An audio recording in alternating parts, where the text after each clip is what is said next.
Queridos, estamos dando continuidade ao estudo sobre a aliança da graça.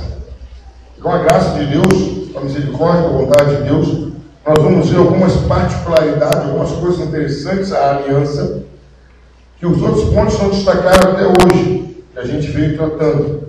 Mas agora nós vamos estar trabalhando esses pontos, são algumas particularidades, alguns pontos que a gente não pode ficar sem passar deles, ou passar por eles, sem comentar, porque futuramente eles virão à tona e causarão uma dúvida, uma pergunta que podem ser respondida agora. Primeira coisa que nós vamos falar aqui, queridos, que pode-se considerar a aliança como um acordo entre duas partes. Isso é uma ideia geral, com condições e estipulações mútuas, e, portanto, como algo pertencente à esfera legal. Nesse sentido, a aliança pode existir, mesmo quando não se faz nada para realizar o seu propósito, a saber, a condição indicada por ela e para a qual ela chama, tendo-a como verdadeiro ideal. O que quer dizer isso aqui? Quando a gente fala de aliança, a nossa mente não voa para as partes da aliança, parte contratante, condições, promessas. E o que a gente vai perceber agora aqui, que a aliança da graça, ela existe mesmo quando não há resposta às exigências da aliança. Quer dizer o quê? Há pessoas que podem estar na aliança e não vivendo a aliança. Essa é a ideia. O que nós vamos abranger agora é isso. Aconteceu isso com as outras alianças que acontece na aliança da graça. Pessoas que foram alcançadas pela aliança, pessoas que desfrutam até de algumas bênçãos da aliança, mas na verdade elas não estão intimamente ligadas na aliança. Então nós vamos ver alguns exemplos aqui. A ideia é o quê? As partes que vivem sob este acordo estão na aliança, visto que estão sujeitas às estipulações mútuas sobre as quais concordam. Na esfera legal, tudo é considerado e regulado de maneira puramente objetiva. O fato determinante nessa esfera é simplesmente a relação que foi estabelecida. Então, o que quer dizer? Todo mundo está na aliança. Eu sou pastor, então eu estou na aliança, minhas filhas estão na aliança, então todos estão na aliança. A diferença é uma só. A relação que eu mantenho é uma relação legal ou é uma relação de comunhão de vida? A ideia é essa. A ideia é essa. A minha relação com a aliança, eu faço parte da aliança. Quem faz parte da aliança da graça? Primeira ideia, é uma relação legal. Se for uma relação legal, eu e os meus filhos fazem parte dessa aliança. O que é uma relação legal? Eu só tenho ligação legal com a graça. A minha relação com a aliança é só legal. Por que é legal? O que quer dizer isso? A ideia da relação da aliança da graça, qual que é? Que Jesus Cristo trouxe essa aliança gratuitamente para a gente. Então, todo crente faz parte dessa aliança, está nessa aliança. Então, é uma relação legal. Cristo trouxe a aliança para todos. Então, todos aqueles que nele crê estão na aliança, inclusive nossos filhos. Agora vem a diferença do tipo de relação que eu tenho com essa aliança. Então, posso ter dois tipos de relação com a aliança da graça. A relação legal, meramente uma coisa de lei. Eu estou na aliança porque minha família está na aliança. E uma relação de comunhão de vida. Eu não só estou legalmente, mas como que eu me envolvi e passo agora a viver conforme essa aliança. A ideia é essa. Eu passo a assumir uma relação não só legal, mas também de comunhão com Cristo. Então eu estou na aliança não só porque ela foi passada para mim. Ela foi passada e eu assumi um compromisso com Cristo. Essa que é a ideia que nós temos que ter. Então a aliança, ela pode ser vista de duas maneiras. A pessoa pode participar dela de duas maneiras. Só legalmente, uma relação legal, como pode participar de comunhão com Cristo. Então todo mundo, eu, meus filhos, todos eles estão na aliança da graça. Um pacto que tem. Aí, para eu ter comunhão de vida, eu tenho que confessar Jesus como Salvador e viver conforme o que Ele quer na aliança. Essa distinção tem base na Escritura. Quase não é necessário citar passagens que provam que a aliança é um pacto na esfera legal. Nós já sabemos disso. A aliança tem todos os elementos para falar que é um pacto.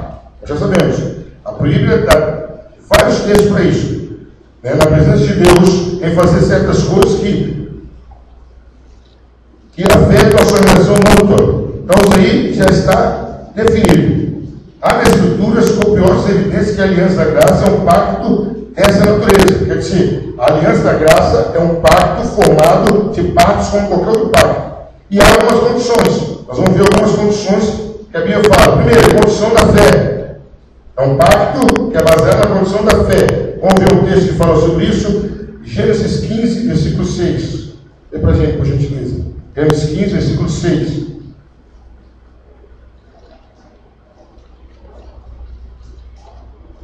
Gênesis 15, versículo 6. E creu ele no Senhor, e foi-lhe imputado isso por justiça. Então, a primeira coisa, toda aliança tem condição, e a condição da aliança da graça é fé. Creu nele no Senhor. Quem? Abraão creu. Então, ali já estava mostrando que havia ligação dos pactos, das alianças. Depois, nós vamos ver que a aliança também tem promessas de bênçãos espirituais e eternas. Vamos ver lá, Ezequiel 36, 27. Ezequiel 36, 27.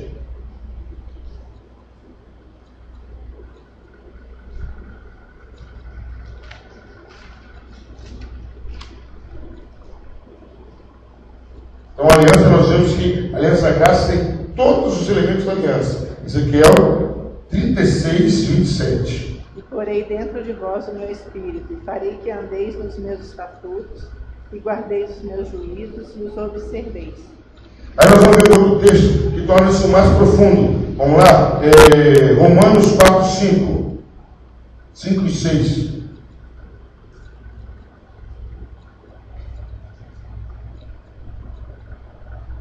Romanos 4, 5 e 6.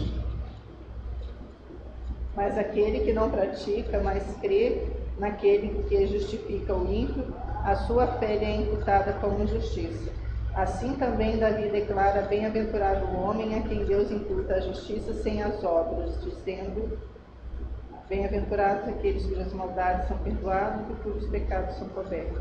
Então, qual a ideia aí que está passando? A ideia é o quê? Que a fé, as promessas são espirituais e eternas. Bem-aventurado aquele que tem a justiça imputada não pelas obras, mas pela fé. Então, isso é permanente. Então, o que nós estamos passando agora aqui, queridos? Qual é esse início do estudo? Que todo mundo está na aliança da graça, como todas as outras alianças. Aí tem duas maneiras de eu estar nessa aliança. Uma delas é a minha relação legal. Eu estou na aliança porque estou alcançado, fui alcançado pela aliança.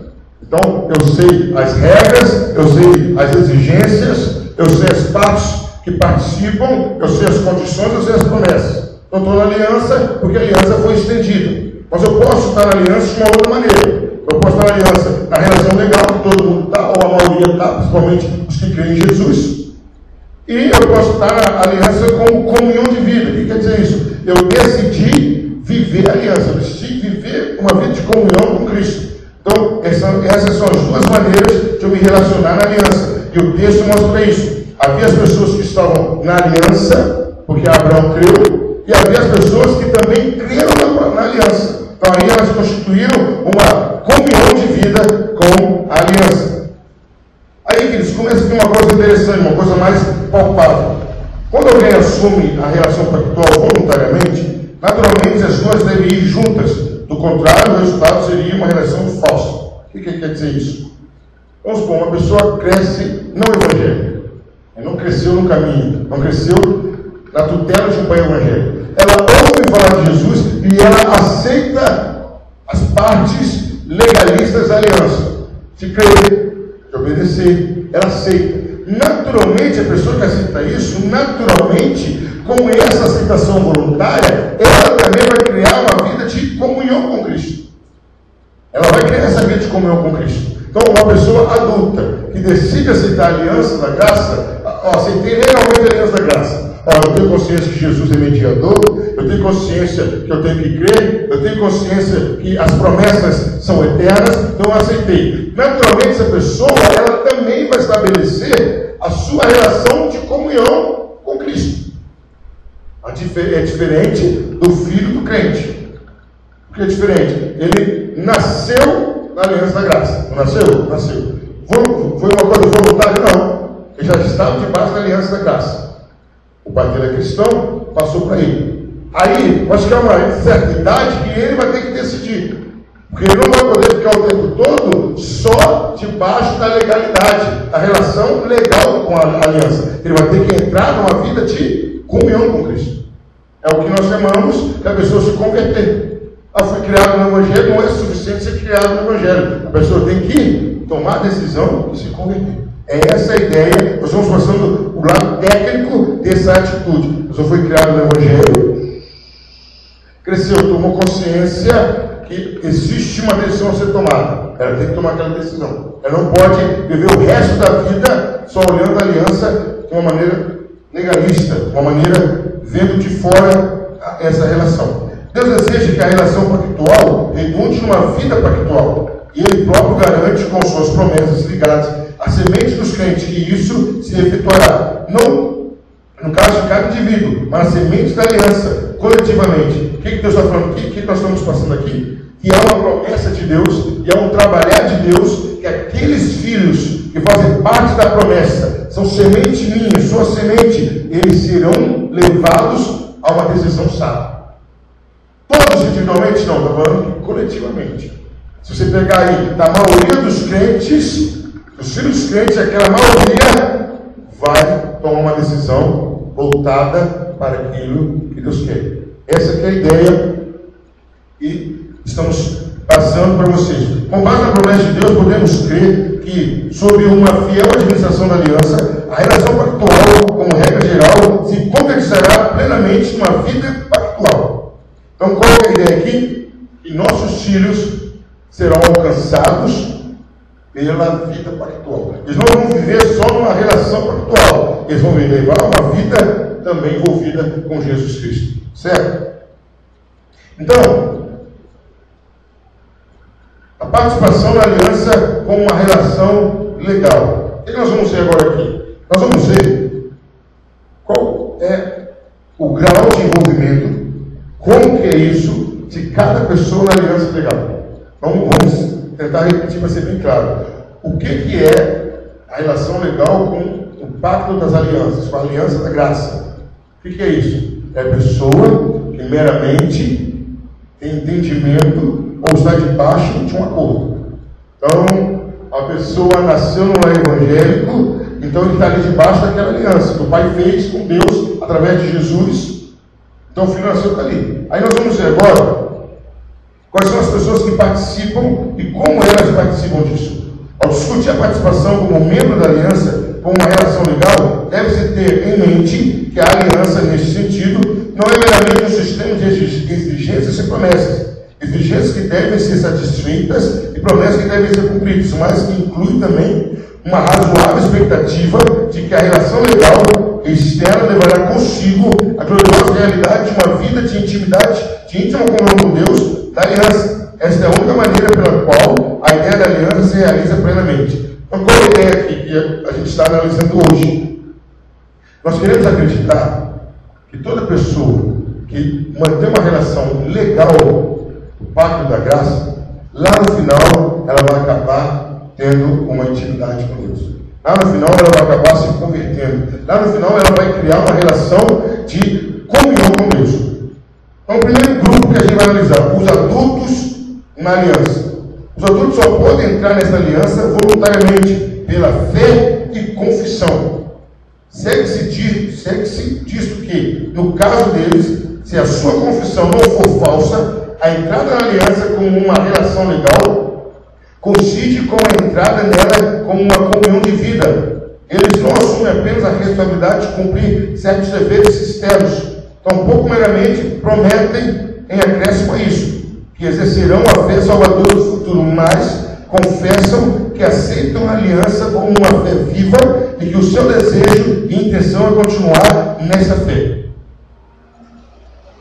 Os que não foram criados no Evangelho, eles tomam ciência da aliança, tomam ciência do pacto da graça. Eles só entram voluntariamente. Como que é esse voluntariamente? Eles decidem ter fé e confessar essa fé.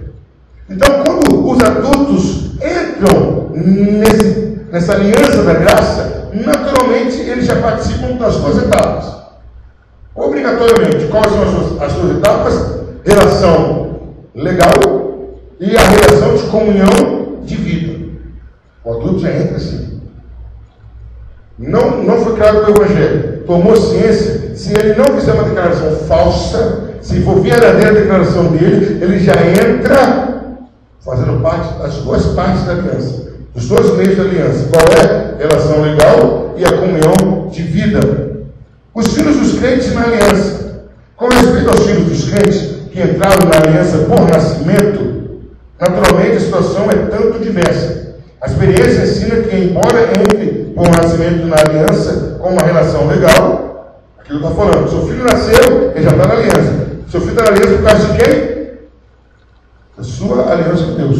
É o que acontecia na aliança das obras, na dispensação do Velho Testamento. O que acontecia? O pai se circuncidava, quando começou com Abraão, o filho com 8 dias se circuncidava. O filho sabia o que estava acontecendo? Não. O filho tomou aquela decisão por ele mesmo? Não, foi o pai que fez aquilo. É o nosso caso. Eu sou cristão e eu jamais, como qualquer pai ciente, jamais eu vou criar minha filha numa outra religião.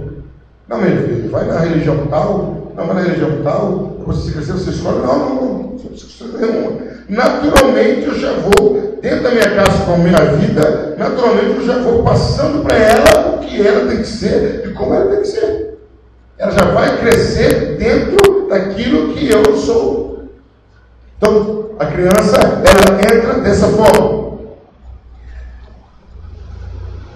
Não significa necessariamente que também entram imediatamente na aliança como comunhão de vida. Nem sequer significa que a relação pactual alguma vez chegará à sua plena realização em suas vidas. O que quer dizer? A criança pode ter sido criada na igreja. Você ensinou, pregou, viveu. Não quer dizer que ela vai entrar na aliança como comunhão de vida. Não quer dizer isso. Mas ela já nasce debaixo da aliança. Quer dizer, os filhos de crentes, os filhos cristãos, os filhos dos cristãos já nascem com privilégio. Qual é esse privilégio? Já estão encaminhados. Já estão na direção certa. Se forem bem orientados, e pela misericórdia de Deus, eles podem chegar à relação de comunhão com Cristo. Todavia, mesmo no caso deles, deve haver razoável segurança de que a aliança não é ou não continuará sendo mera relação legal, com deveres e privilégios externos, apontando para aquilo que devia ser, mas também é, ou com o tempo virá a ser, uma realidade viva. O que quer dizer isso? Não é para sempre. O filho do crente não vai poder viver para sempre na relação legal da aliança. O que quer dizer? Vivendo à custa do acordo que o pai fez. Não. Vai chegar numa hora que ele tem que tornar isso realidade para a vida dele. Ele tem que tornar isso. Vamos dar um exemplo aqui. O filho de um comerciante. O filho do comerciante, ele desfruta do comércio, ele se beneficia do comércio do pai, ele às vezes participa de algumas atividades, mas é em adulto que ele vai decidir se ele vai ser comerciante ou não. A ideia é exatamente essa. Os nossos filhos, eles usufruirão e usufruem das bênçãos que nós temos na aliança. Eles participam, eles são alcançados dos privilégios, dos milagres, dos benefícios. Mas vai chegar um tempo que eles vão ter que decidir e assumir isso. Por que eles têm que assumir isso? Porque aí vai passar para eles a responsabilidade também. Essa que é a ideia do papel das crianças no pacto da graça. Ela também traz essa certeza baseada na promessa de Deus que opera nos filhos da aliança, quando, onde e como lhe apraz, que a fé salvadora será produzida nos corações. Enquanto os filhos da aliança não revelarem o contrário, temos que partir do pressuposto de que estão de posse da vida pactual. Então, o seu filho está te acompanhando, enquanto ele não falar o contrário da nossa fé, desse pacto, a gente tem que entender que ele está levando uma vida de pacto com Deus. Essa é a ideia. Então, queridos, a ideia que a gente está passando é o quê? Há duas maneiras de eu estar no pacto da graça. Ou uma relação legal, ou uma comunhão de vida. Os adultos quando entram na relação legal, já entram na comunhão de vida. As crianças, sendo sustentes, elas entram na relação legal e depois, por uma decisão delas, voluntariamente, podem entrar na comunhão de vida. E aí como fica os não regenerados na aliança? Os que não são cristãos, os que não são filhos de crente, os que não entregaram a vida a Jesus. Nós estamos falando o quê? Aliança da graça. Nós estamos falando, a pessoa se converte, a pessoa toma consciência e se converte. Então ele entra na aliança da graça. Uma relação pactual, uma relação legal e uma comunhão de vida. Os filhos entram. E aqueles que não são convertidos, que não são regenerados, os que não têm aquela mudança no coração? O que acima foi dito, infere-se que mesmo pessoas não regeneradas e inconversas, não convertidas, podem estar na aliança. Ismael e Esaú. Eu achei interessante isso. Ismael fazia parte da aliança de Abraão? Fazia. Esaú fazia parte da aliança? Fazia. Olha que coisa interessante. Eles não viveram a aliança, não viveram a vida de pacto, mas eles estavam no pacto. Eles viveram originalmente na aliança. Os filhos ímpios de Eli eram filhos da aliança. E grande maioria dos judeus nos dias de Jesus e dos apóstolos pertenciam ao povo da aliança e partilhava as promessas pactuais. Apesar de não seguir a fé, caracteriza o seu pai Abraão. Daí surge a questão: em que sentido essas pessoas podem ser consideradas como pertencentes à aliança? Diz o que eles não são participantes essenciais da aliança, embora estejam realmente nela, e diz o que eles estão na aliança, mas não são da aliança. Pode-se dizer o seguinte sobre a posição dos não regenerados da aliança. O que quer dizer? Eles estão na aliança, mas eles não são da aliança. O que acontece hoje em dia? Tem muitas pessoas que estão desfrutando de algumas bênçãos da aliança, porque eles estão na aliança, mas eles não estão na aliança, não fazem parte da aliança. Como Esaú, como Ismael, a gente vê um monte de turma aí da Bíblia, como Judas. Judas estava na aliança, mas não era da aliança. Aí nós vamos ver alguns pontos no que eles participavam, no que eles tinham parte da aliança.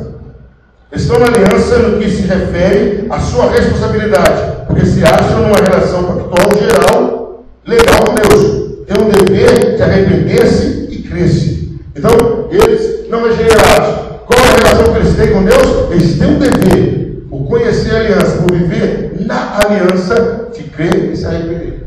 Eles têm esse dever, é a obrigação deles. Qual a participação deles? Na aliança, de crer e se arrepender. O outro ponto: estão na aliança no sentido de que podem reivindicar as promessas de Deus que eles fez quando estabeleceu a sua aliança, como os crentes e sua semente. Paulo chega a dizer dos seus ímpios compatriotas: pertence-lhes a adoção e também a glória, as alianças, a legislação, o culto e as promessas. Como regra geral, Deus reúne os seus eleitos dentre os que se acham nesta relação pactual. Onde eles estão, os não regenerados, na aliança. Participação das promessas. Eles podem reivindicar, eles podem pedir, eles podem falar: Senhor, cadê isso? Senhor, cadê aquilo? Eles estão na aliança, porque eles podem reivindicar as promessas daqueles que estão na aliança. Os não regenerados estão na aliança no sentido de que estão sujeitos às ministrações da aliança. São constantemente admoestados e exortados a viver de acordo com as exigências da aliança. A igreja os trata como os filhos da aliança, oferece-lhes os selos da aliança e os exorta a fazer apropriado uso deles. O que quer dizer isso, pastor? Muitas pessoas são batizadas, são membros, mas não são da aliança, estão apenas na aliança. As pessoas estão na igreja, todos estão na igreja, vão para o céu? Não. São convertidas? Não. Vão alcançar a salvação? Não. Mas por elas estarem na igreja, elas recebem a ministração normalmente da aliança. Muitos, como são parceiros, são batizados, recebem as bênçãos, eu ministro, eu exorto, eu ensino. Então são pessoas que estão na aliança, mas não são da aliança. Então é nesse sentido que eles participam da aliança. Estão na aliança também na medida em que as bênçãos da aliança constituem objeto de interesse. embora não experimentem a influência regeneradora do Espírito Santo, estão, não obstante, sujeitos a certas operações e influências especiais do Espírito Santo. Aí que vem a parte técnica. O pastor fulano está falando de mistério, fulano está curando, fulano tem visões. São operações especiais do Espírito Santo daquela pessoa. Não quer dizer que aquela pessoa foi regenerada. Não, pastor, não. Então, a gente está vendo o quê? Nem todos que estão na igreja são da aliança. Estão na aliança, desfrutam das bênçãos, desfrutam de um contato com o Espírito Santo, mas o que é isso? Uma operação especial do Espírito Santo na vida deles. Quer ver alguns textos? Vamos lá, abre a Bíblia aí, por gentileza. Hebreus 6, 4 a 6. Hebreus 6, 4 a 6. Depois Atos 13, 46.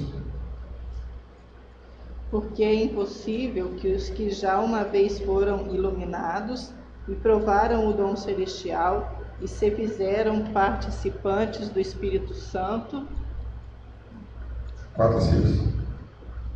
e provaram a boa palavra de Deus e as virtudes do século futuro, e recaíram, sejam outra vez renovados para arrependimento, pois assim, quanto a eles, de novo crucificam o Filho de Deus e expõem ao vitupério. Ele diz aí, aqueles que já experimentaram, aqueles que já desfrutaram, aqueles que foram usados, é impossível. Eu me deparei com essa palavra, um dia eu fiquei assim, mas aí eu fiquei confortado, porque diz Lucas 1,37, porque para Deus não haverá impossíveis em todas as suas promessas.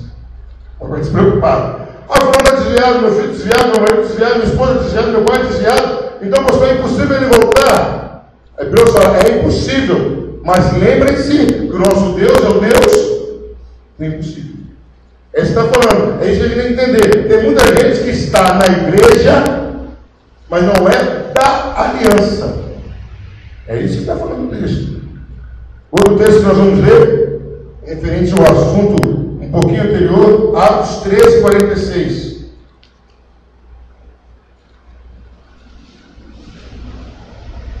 Mas Paulo e Barnabé, usando de ousadia, disseram: era mister que a vós se vos pregasse primeiro a palavra de Deus, mas visto que a rejeitais e vos não julgais dignos da vida eterna, eis que nos voltamos para os gentios.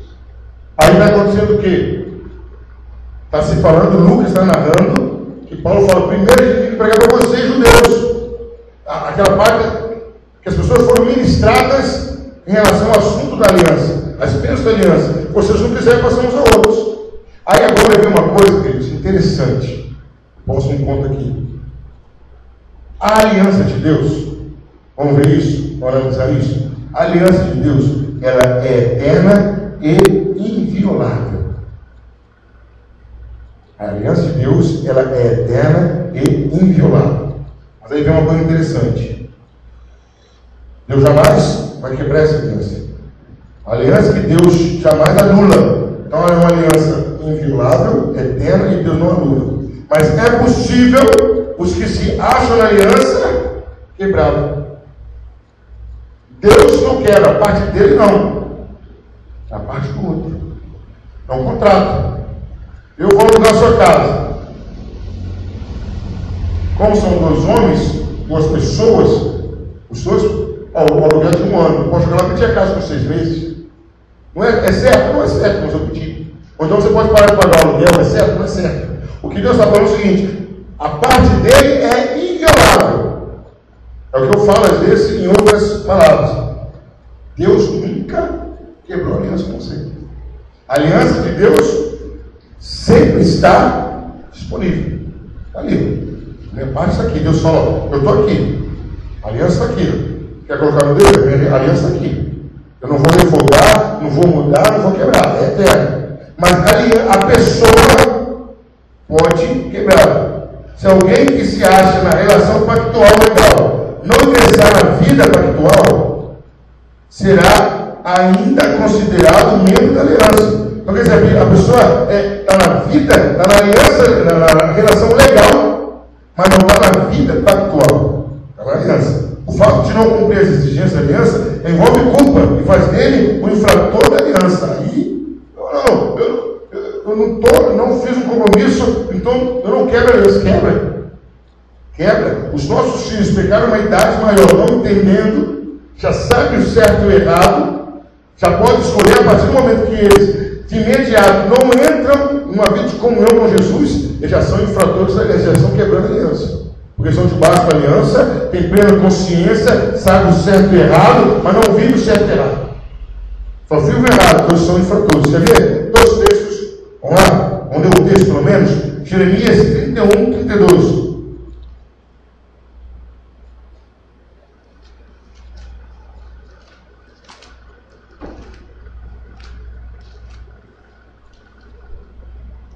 Jeremias 31, 32. Não conforme o concerto que fiz com seus pais, no dia em que os tomei pela mão para os tirar da terra do Egito, porquanto eles invalidaram o meu concerto, apesar de eu os haver desposado, disse.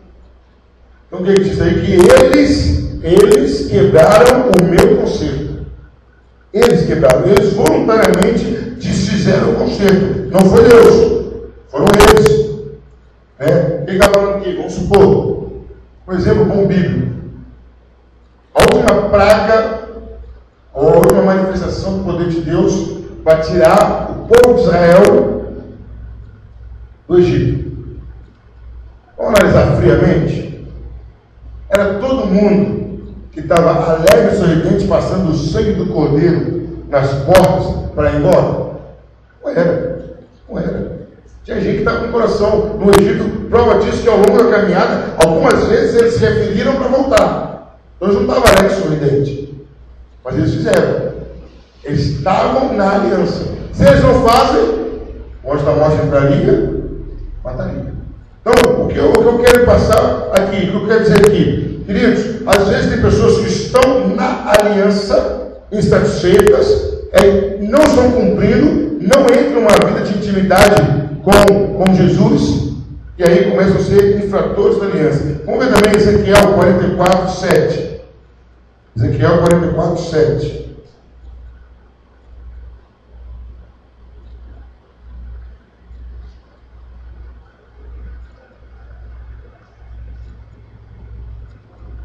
Ezequiel 44, 7.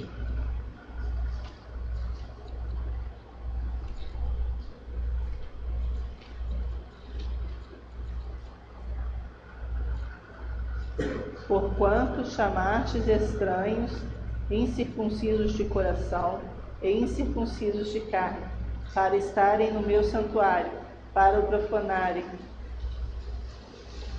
Em minha casa, quando ofereceis o meu pão, a gordura e o sangue, e eles invalidaram o meu concerto por causa de todas as vossas abominações. Eles invalidaram o meu concerto, eles quebraram o meu concerto.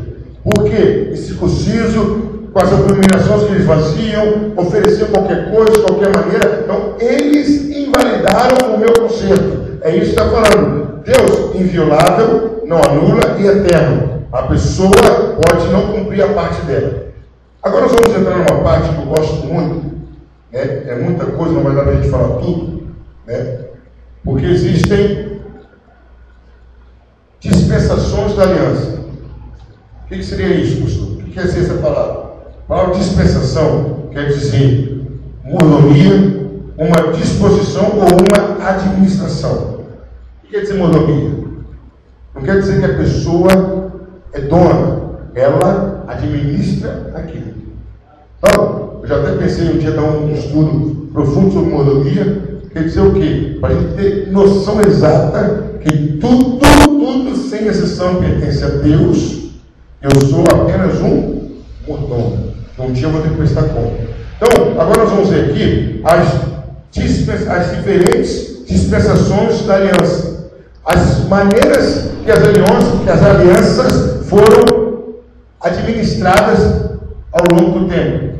Tem o tempo do Velho Testamento, dispensação veterotestamentária, e a dispensação do Novo Testamento.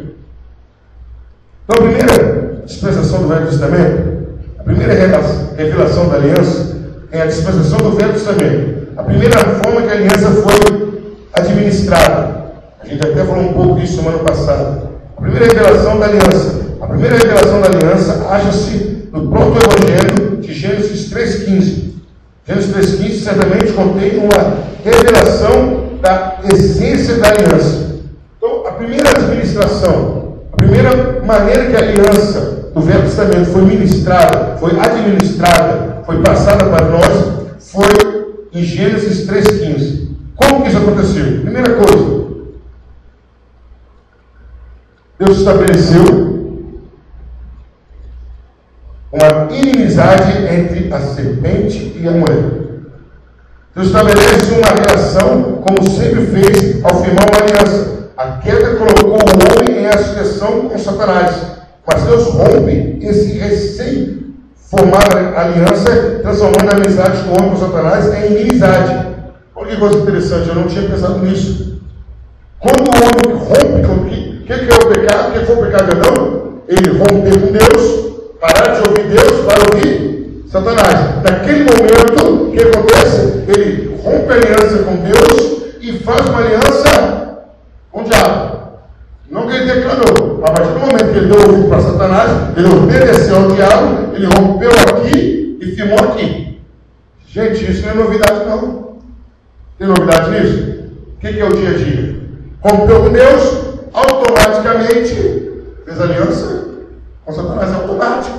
Não tem esse meio termo. Não é igual um casamento que você separou para ficar um tempo sozinho. Casamento tem isso às vezes. Não é para acontecer, mas não, cara, a pessoa divorciou, está sozinho. No mundo espiritual não. Em termos de aliança não. Em termos de vida espiritual não. Você rompeu com Deus, automaticamente você fez uma aliança com Satanás. O pastor não está falando que quem não tem Jesus está aliançado com o diabo? Porque você começa a obedecê-lo, você começa a atender às exigências dele, mesmo que não seja diretamente a ele, mas está indo contra Deus, então está indo a favor dele. Então, quando Deus percebeu que o homem estabeleceu uma relação com Satanás via a obediência a Satanás, o que Deus fez de imediato? Colocou inimizade entre a semente de a semente do homem e a semente de Satanás. Com isso, Deus voltou a aliança do homem para com ele mesmo. O homem tinha feito aliança com Satanás involuntariamente, no sentido de ter um pacto com Satanás, mas quando ele quebrou com Deus, ele fez essa aliança com Satanás. E quando ele fez essa aliança com Satanás, Deus de imediato providenciou o quê? Colocou inimizade. E detalhe, não era inimizade entre o homem e Satanás. Não é só isso. Ok? Como era essa inimizade? Entre as sementes. Então, a partir daquela hora ali, Satanás ia ser inimigo do homem e o homem seria inimigo de Satanás. Não tinha relação. Eram inimigos. Então, não se iluda.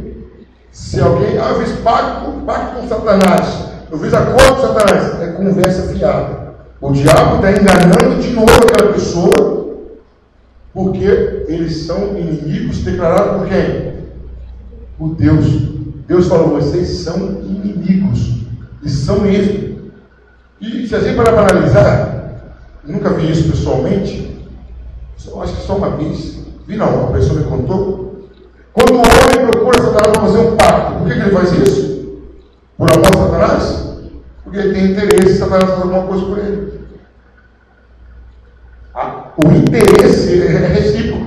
Satanás chama o homem porque ele tem um interesse. Não porque Satanás vai, a partir daquela hora, eu vou amar o homem, vou amar o ser humano. Não é isso.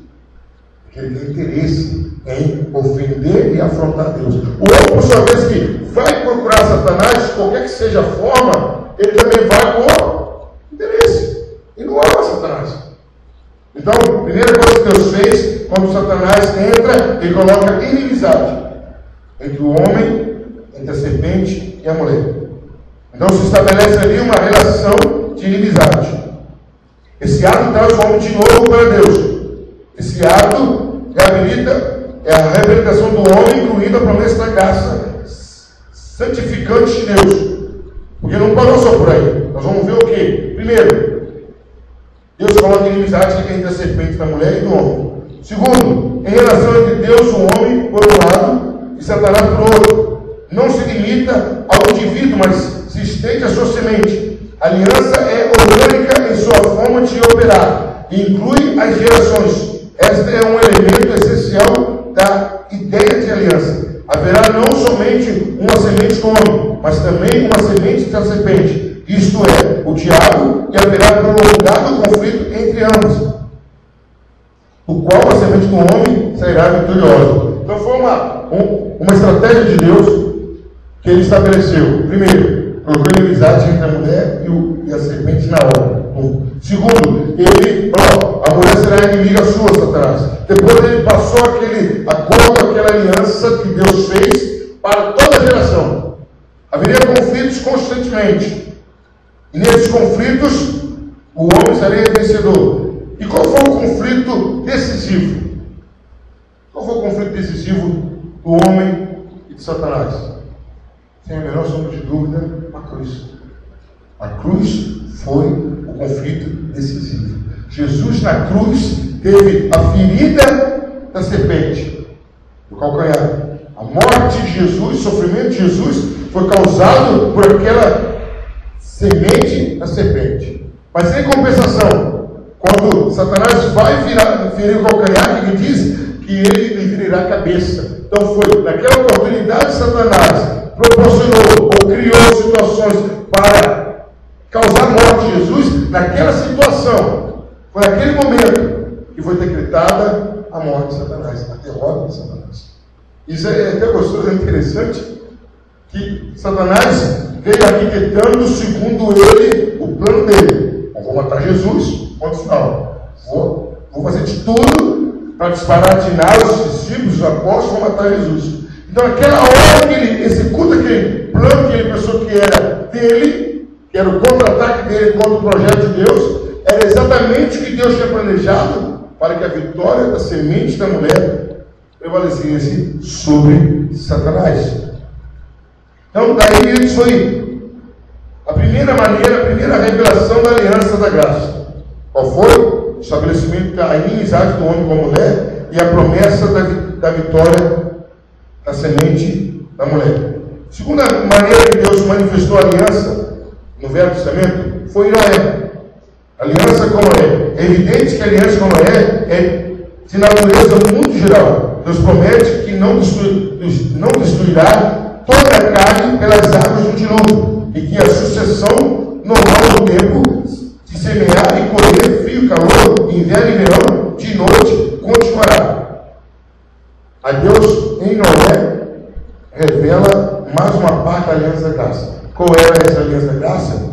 O homem mereceria, ou merece, ou tinha por merecer, que tudo voltasse ao normal? Não. Hora nenhuma. Deus vai lá e restitui toda a ordem da natureza. Segundo, ele fala o quê?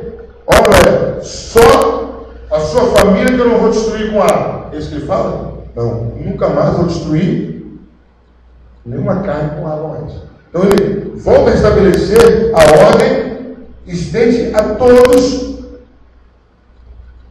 essa promessa. Aí o que nós vemos? Que essas promessas, as forças da natureza são contidas. Os poderes do mal são postos sob maior restrição. O homem recebe proteção contra a violência dos seus semelhantes e dos animais.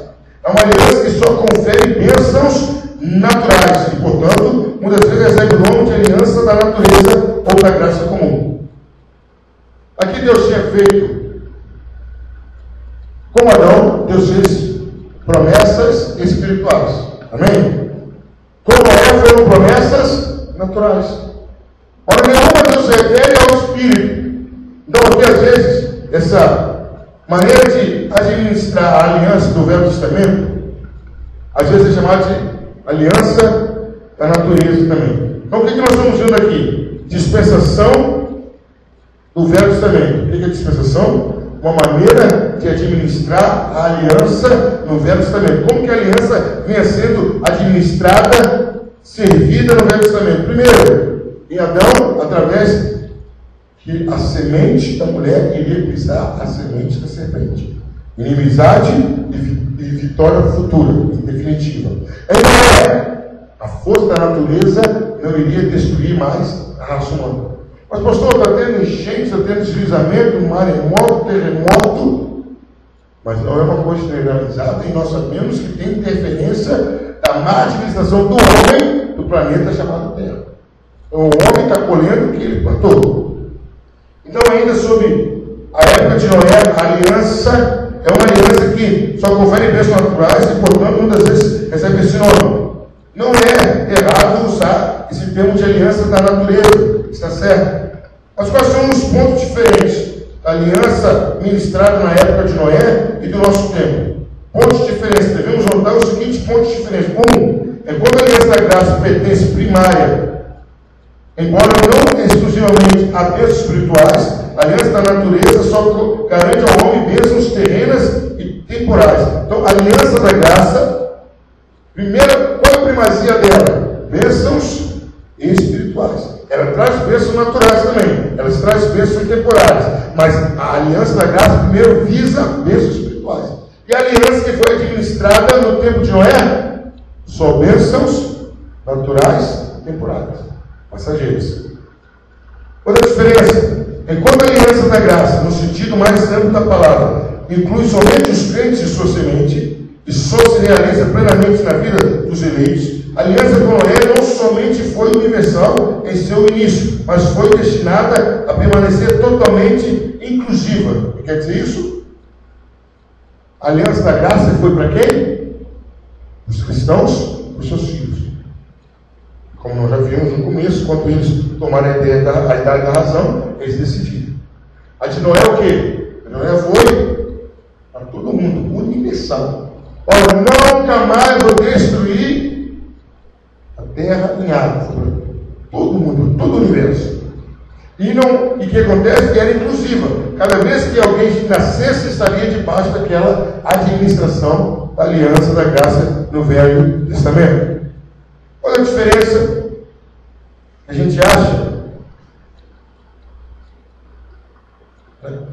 Que diz o que ainda? Que até os dias da transação pactual com Abraão não havia selo da aliança da graça, mas a aliança com Noé foi confirmada por um sinal do arco-íris. Quando Deus administrou a aliança para Adão, a partir de Adão, Deus não colocou nenhum símbolo, colocou? Não tinha nenhum sacramento, nenhum símbolo.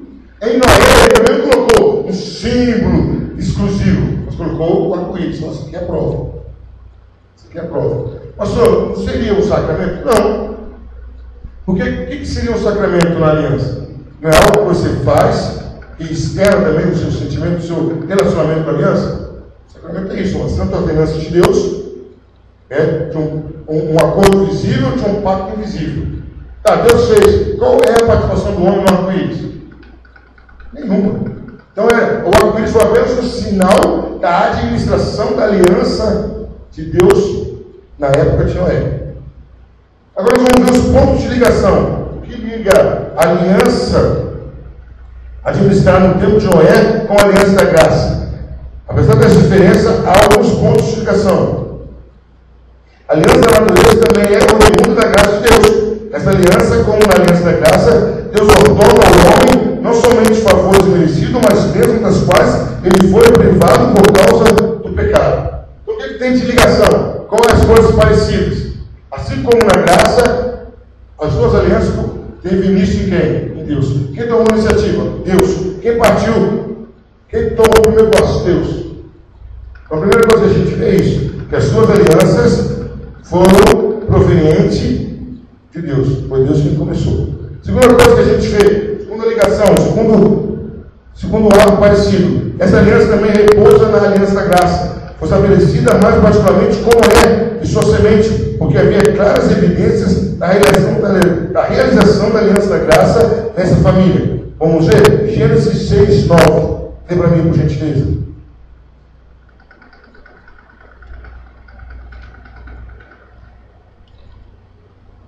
Estas são as gerações de Noé. Noé era varão justo e reto em suas gerações. Noé andava com Deus. A ideia é o quê? Noé era justo em suas gerações. A ideia que era Noé e a geração dele também estaria sendo beneficiada por aquilo. Então a ideia da graça é essa: eu recebo, meus filhos também são beneficiados com essa graça. Queridos, nós vamos começar agora falando da aliança da graça manifesta em Abraão. Então primeiro vimos com Adão, vimos com Noé, e agora vamos começar a ver com Abraão. Com Abraão entramos na época da revelação velho testamentário da aliança da graça. Há vários pontos que merecem atenção. Primeiro, até o tempo de Abraão não houve estabelecimento formal da aliança da graça. O estabelecimento da aliança com Abraão marcou o início de uma igreja institucional. Na época de Abraão, porém, foi instituída a circuncisão como ordenança sinalizadora, como insígnia de membro e selo de justiça de fé. Até Abraão, queridos, o que acontecia? Tinha pessoas que buscavam a Deus? Com certeza tinha. Tinha pessoas que adoravam a Deus? Tinha. Não tem dúvida. Mas era o quê? Era um grupinho ali, né? Outro grupinho aqui. Não havia aquela ligação entre eles. Não havia aquela... Eles juntos. Não havia isso. A partir que Abraão estabeleceu a circuncisão, Deus estabeleceu o quê? Olha, agora os que me servem, os que me pertencem, têm algo em comum: a circuncisão. Até então, não era um grupo, não era um povo, não. Era focos de adoradores, focos de servidores. Agora não, Deus institui. Agora, meu povo tem algo em comum. Agora tem um sinal que era o povo. Qual era o sinal que tinha de Adão era povo de Deus? Nenhum. Não era? Nenhum. Agora Deus faz o sinal na pessoa. Você não, agora é do meu povo. Tem que ter esse sinal. Porque até nós vimos com os filhos de Jacó que eles simularam o quê? Com aqueles homens de Siquém. Olha, a gente só dá a nossa irmã para quem é povo de Deus. Qual é a marca que é povo de Deus? A circuncisão. Mas nós sabemos que a circuncisão, alguém na época, apenas se circuncidar e pronto, não habilitava a pessoa a ser povo de Deus. Ele tinha que estar na aliança. Ele tinha que ser da aliança. Então, aquela estratégia dos filhos de Jacó foi uma estratégia muito malandra, maléfica e quase que maligna. É como se a gente hoje a gente fizer o seguinte: olha, gente, a gente chega no presídio, chega numa favela, chega na rua. Olha, cara, nós vamos batizar vocês e vocês vão passar a ser da igreja. Resolve? Vamos batizar todo mundo. Não é nada. Se a pessoa não circuncidar o seu coração, se a pessoa não converter seu coração, ela vai ser batizada 5, 6, 7, 8, 10 vezes. Não vai mudar em nada a posição dela em relação a Deus. Certo? Então, Abraão, primeira coisa, com Abraão estabeleceu-se a ideia de povo, a ideia de igreja. Foi com Abraão. Segundo, na transação com Abraão,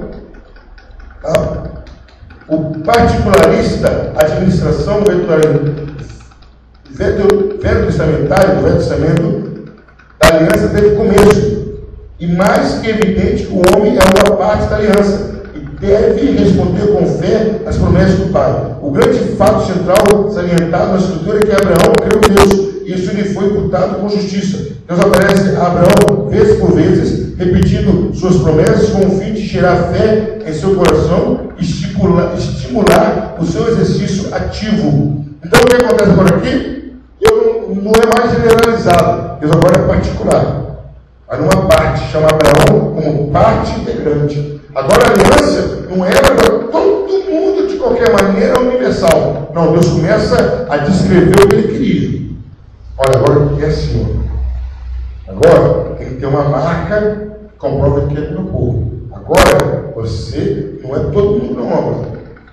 Em ti serão benditas todas as famílias da terra, a partir de você. Então eu não estou chamando todo mundo, Abraão. Eu escolhi você, eu separei você. Abraão, vem cá, é você, Abraão. A partir de você. E os outros povos? É a partir de você. Então é isso que a gente tem que começar a entender. E Abraão começou a ser rascunhado, desenhado, orientado como seria daí para frente. A aliança da graça foi começado a ser mais clara aqui. As bênçãos espirituais da aliança da graça foram muito mais palpáveis na aliança com Abraão do que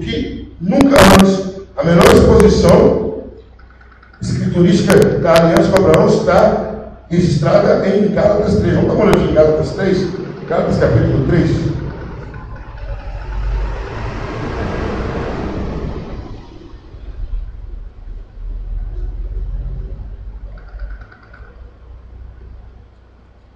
Gálatas capítulo 3, pode ler a partir do versículo 1. Ó insensatos Gálatas, quem vos fascinou para não obedecerdes à verdade? A vós, perante os olhos de quem Jesus Cristo foi já representado como crucificado. Continuar. Só quisera saber isto de vós: recebestes o Espírito pelas obras da lei ou pela pregação da fé? Sois vós tão insensatos que, tendo começado pelo Espírito, acabeis agora pela carne? Será em vão que tenhais padecido tanto, se é que isso também foi em vão? Aquele, pois, que vos dá o Espírito e que obra maravilhas entre vós, falo pelas obras da lei ou pela pregação da fé? Assim como Abraão creu em Deus, e isso lhe foi imputado como justiça. Sabeis, pois, que os que são da fé são filhos de Abraão. Ora, tendo a Escritura previsto que Deus havia de justificar pela fé os gentios, anunciou primeiro o Evangelho a Abraão, dizendo: todas as nações serão benditas em ti. De sorte que os que são da fé são benditos com o crente Abraão. Todos aqueles, pois, que são das obras da lei, estão debaixo da maldição, porque escrito está: maldito todo aquele que não permanecer em todas as coisas que estão escritas no livro da lei para fazê-las. E é evidente que pela lei ninguém será justificado diante de Deus, porque o justo viverá da fé. O que Paulo está falando aos Gálatas? Ó Gálatas, olha, vocês começaram pelo Espírito, agora vocês querem ir para a carne. Olha, a lei não justifica, a lei não salva. Aí Paulo dá uma aula e fala: olha, desde o começo Deus já mostrou que o que ia justificar era a fé. Nunca foi a obra. Desde o começo, Deus já começou mostrando que era a fé. A lei veio para mostrar o quê? Que eu preciso da fé. É isso. Queridos, eu tenho estudado, tenho aprendido, tenho intensificado. Tem gente que tem aversão à lei, tem aversão ao Velho Testamento. Para, meu querido. O Velho Testamento é uma seta gigante apontando para Jesus. É isso. Quem não entende isso vai ter aversão à lei. Quem não entende isso não vai entender quem é Jesus. Tudo que aconteceu no Velho Testamento, as matanças, todas as cerimônias, era um dedo apontando ali ao caminho. E Paulo fala isso. E aí nós vimos o quê? Que Paulo fala: quem tem fé é filho de Abraão. Porque Abraão é justificado pela fé. Paulo quer dizer o seguinte: nós não devemos viver pela lei. Porque qual o problema da lei? Eu não posso escolher uma parte da lei. Eu tenho que viver toda a lei. Eu tenho que viver toda a lei. Quem vive toda a lei? Ninguém. Aí Paulo fala: quem faz isso é amaldiçoado. É amaldiçoado. Quem faz isso é amaldiçoado. Então, queridos, o que nós estamos vendo agora aqui? Que as bênçãos espirituais se tornaram mais palpáveis com Abraão. Por sua causa, todas as famílias serão abençoadas. Todas as famílias. Então a gente já começa a ver mais palpável as bênçãos espirituais. Também nós vamos ver aqui, a aliança com Abraão já incluía um elemento simbólico. De um lado, referia-se às bênçãos temporais, tais como a terra de Canaã, uma terra de Canaã, proteção contra os inimigos e vitória sobre eles. De outro lado, referia-se às bênçãos espirituais. Contudo, deve-se ter em mente que aquelas não eram condenadas com essas, mas subordinadas a elas. Estas bênçãos temporais não constituem um fim em si mesmas, mas serviam para simbolizar e tipificar coisas espirituais e celestes. O que quer dizer isso? As bênçãos que Deus fala para Abraão são espirituais e materiais. Só que tem que as bênçãos materiais e espirituais não é que uma vinha ao lado da outra, condenados um do lado da outra, não. As bênçãos espirituais, as bênçãos materiais dependiam e vinham depois das bênçãos espirituais. É isso que está falando. Abraão recebeu primeiro o quê? Bênção espiritual. Depois que viriam as materiais. As bênçãos materiais eram dependentes das bênçãos espirituais. Então, a promessa de Deus a Abraão, eu vou te abençoar espiritualmente. Consequentemente, vem a terra prometida. Aí, hoje em dia, a gente vê o quê? Que todo mundo, ou uma boa parte, busca primeiro as bênçãos materiais. Busca as bênçãos materiais. Busca os prazeres da carne.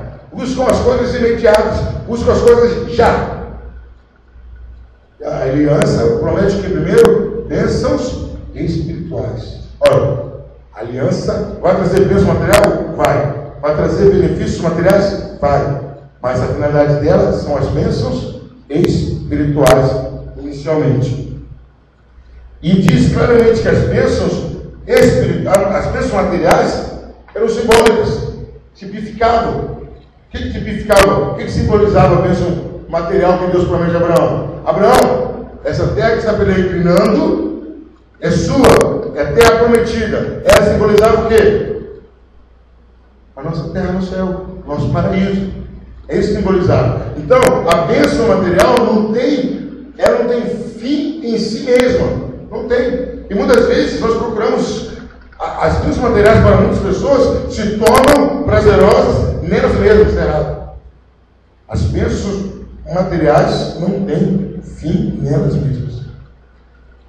Elas devem ser simbólicas para aquilo que eu vou ter. O quê? Que Jesus fala, não ajunteis tesouro na terra. Não ajunteis tesouro aonde a traça corrompe, onde o ladrão pode roubar, mas no céu. Então, o que a gente tem que entender? Que todas as bênçãos materiais que são provenientes da aliança, da graça, são simbólicas para aquilo que nós vamos ter no céu. Então eu não posso me apegar a essa bênção e pronto. Não, essa bênção não tem o fim dela mesma. É apenas uma direção que Deus vai fazer para mim lá. Mas o que acontece hoje em dia é uma inversão. O pessoal acha que eu só sou abençoado espiritualmente quando eu sou muito bem abençoado materialmente. A prosperidade material está medindo o nível da espiritualidade e até, por absurdo que seja, da santidade. A pessoa tem muito santa. A pessoa tem muitos bens, é muito espirituosa. E aí o que acontece? Não, a aliança da graça não quer dizer isso. Primeiro vem as espirituais. As materiais virão? Podem até vir, mas elas são só símbolos do que está por vir. E, queridos, para terminar aqui, finalmente, não devemos perder de vista o fato de que o estágio da revelação da aliança no Velho Testamento, que é mais normativo para nós, na dispensação do Novo Testamento, não é a aliança sinática do Sinai, mas o da aliança estabelecida com Abraão. A aliança sinática do Sinai é um interlúdio, cobrindo um período no qual o real caráter da aliança da graça, isto é, o seu caráter livre, impregnado pela graça, é um tanto, um eclipse por todos os tipos de cerimônias. O que quer dizer aqui? Tem gente que quer pegar a aliança, a ministração da aliança no Sinai, e falar, olha, isso aqui é idêntico à graça. Não. A aliança que mais se aproxima, a ministração, a dispensação que mais se aproxima da aliança da graça é de Abraão. A do Sinai, como diz aqui, são cerimônias, são rituais que simbolizam. É um interlúdio. É como se Deus parasse a conversa e tocasse uma melodia no meio. Isso é interlúdio. É Deus falando, olha, eu só vou fazer vocês visualizarem o que eu quero lá na frente. Mas a base primordial está em Abraão. Aí em Abraão. O que acontece, se a gente vê, queridos, não foi estabelecido nenhum ato muito novo nessa aliança do Sinai, que nós vamos ver se com a graça de Deus semana que vem. Então, nós vamos ver do que? A aliança da graça, e entramos na dispensação. O que é a dispensação? Uma administração. Então, nós vamos vendo a aliança da graça, a dispensação da graça no Velho Testamento. Isso é assunto de teologia mesmo, é assunto de seminário. Eu já dei aula no seminário e tem seminaristas que nem sabem disso. Então, nós temos o quê? Pacto das obras, aliança das obras, aliança da redenção, aliança da graça. Aí vimos algumas particularidades da aliança da graça. Estamos vendo agora o quê? Que a aliança da graça também foi ministrada no Velho Testamento. E como ela foi ministrada? Adão, na inimizade da mulher com a serpente, Noé, contendo as forças da natureza, e Abraão, materializando um pouquinho mais a aliança da graça. Certo? Semana que vem, com a graça de Deus, vamos estar vendo a questão do cenário, dos símbolos, e assim prolongando mais e aprofundando mais a aliança da graça.